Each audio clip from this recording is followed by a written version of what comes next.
In our manufacturing plants, ensuring our equipment stays running is crucial. When an asset fails, there are a number of possible ramifications. First, production at the time may have to stop, and when this occurs, there's obviously a risk for missing production goals, but that can lead to lost profits and potentially staff losing production bonuses. In the case of larger, expensive assets, we might not keep replacement parts in stock, meaning that the loss in production might last for a few days or even weeks.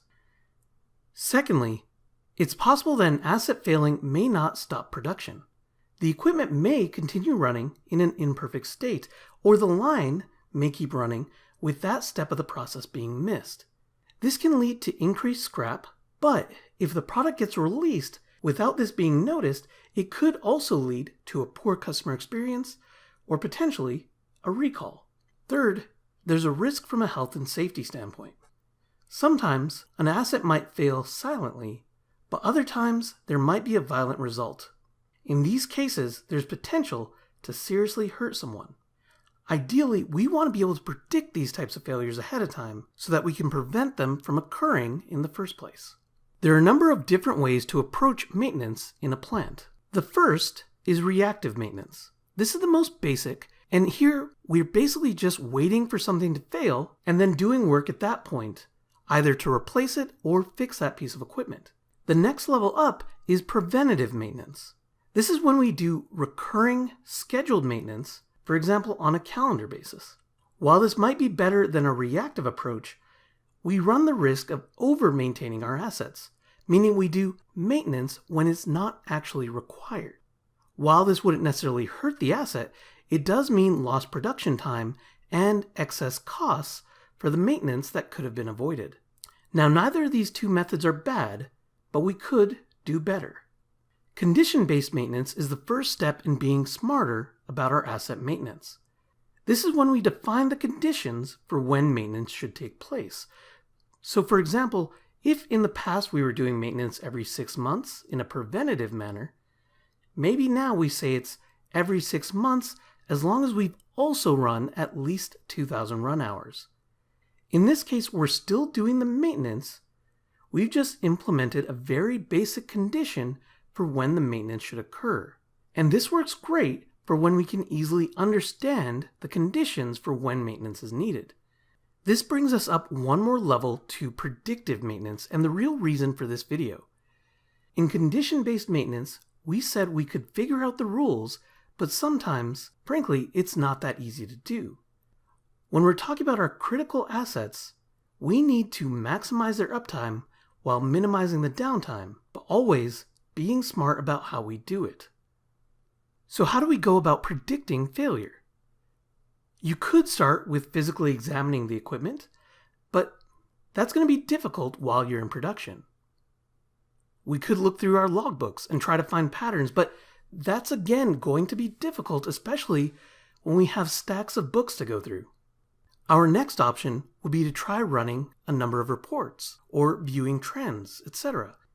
We have all of the data, but the problem is that for any of our crucial assets, we probably don't have just 1 or 2 data points.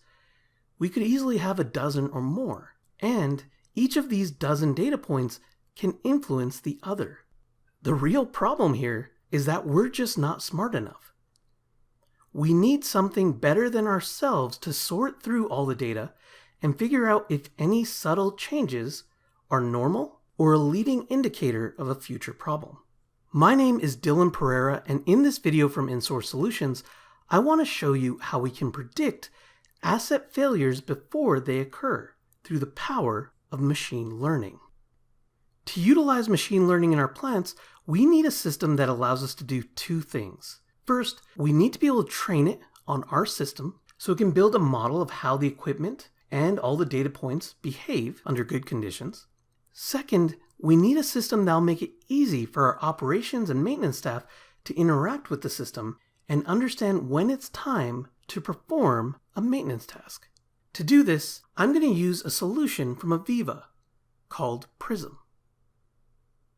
Now in this first part of the interface, I'm going to teach the system how our equipment should behave. What I like about this solution is that it makes it easy for me by giving me options. If I have a plant historian, I can utilize the data that's already in there. But if I didn't, I still get the option to import data from other sources, like files with CSV data that maybe come from my maintenance system. Here, for example, you can see I've imported 8 data points representing a flaker that you might have at a wood products plant. Now, this is a large piece of equipment that shreds up the logs that are coming in. This piece of equipment is critical. If I take a look at the raw data, I can see that I imported about 6 months worth of history. But during that time, we'll see there's also some bad data points here where we had maintenance events. Once the data is cleaned, Prism gives me a quick graphical display of how our data points correlate. And ideally, this is what I'd see, a nice tight grouping of data points. Now, though, is the beauty of this system. Instead of the old method of me manually looking at trend charts, I tell the system to process this 6 months worth of data and figure out how all of the data points interact with each other. For example, if my speed goes up, the temperature will likely also go up. I know this, but Prism will figure it out on its own, but also go further. Not only will it figure out that when the speed goes up, the temperature goes up, it'll also figure out how much the temperature should rise at any given speed. As well, it'll figure out how the other data points react when this occurs. The point being, we feed the system good data, and then it does the work of essentially teaching itself. So we've done the first step. We've trained the system. Now, let's make sure we have an easy way for our staff to get alerted when an issue actually comes up. Previously, we were on the configuration side, but now we're looking at the interface our maintenance staff might use. On this screen, we get an easy-to-read list of each asset and a simple red or green indicator letting us know if the system has seen some problems. In this case, with the flaker, I can click on it to bring up an additional list showing which data points are out of the expected norm. If I go back up to the top, I can even go deeper and see not only the values coming in from each component, but also compare them against what was expected. Remember, the machine learning system has predicted how all of these data points should interact with one another. On these graphs, I see not only the trended value that occurred, but I also see where the value differed from the mathematical model.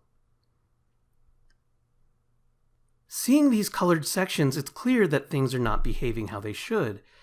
But if I switch views, it can also tell me which data point is the most likely cause of the overall problems. In this case, I'm seeing that the outer bearing temperature is causing the largest deviation. So right away, I know not only is the flaker needing maintenance, but I know the component which is most likely causing the problem. In this way, Prism is not only predicting the failure, it's also prescribing how we can prevent it. I hope this video made you think about the future and possibly question how you may be able to improve your operations and maintenance tasks. Using a system like Prism, we can predict failures before they occur, and not just minutes before or hours before, but potentially days, weeks, or even months ahead of time. My name is Dylan Pereira, and if you have questions, please reach out to us here at InSource Solutions. We would love to hear from you.